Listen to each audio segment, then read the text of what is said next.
Šai brāzmēnī arī tā kā gostais jāliek kaut akmeņu kabatās, lai neatkosti.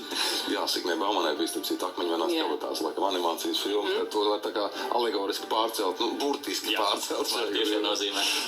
Brīvdienās arī tie akmeņi varētu noderēt, jo nokrišņu būs daudz un būtīs tiešām stiprs vējš.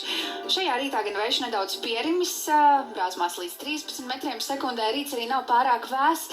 Maksimālā gaisa temperatūra šajā brīdī ir +7, +10 grādi, vietām piekrastē +5, +6 grādiem.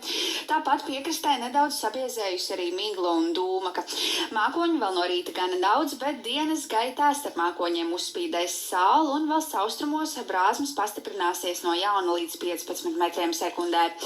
Rīgā savukārt gaisa iesils līdz +15, +14 grādiem, maksimālā gaisa temperatūra pārējā valstī arī diezgan līdzīga, +11, +16 grādi, bet arī dienas laikā nedaudz vēsāks saglabāsies piekrastē.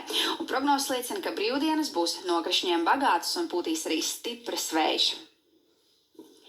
Brīnišķīgāk prognozi, protams, nevar vēlēties. Visi tie, kas vēlējās Brīvdienās. Ieplānotījās sagaidīt savu weekendu, nedēļas nogali tā radoši laukā pavadīt.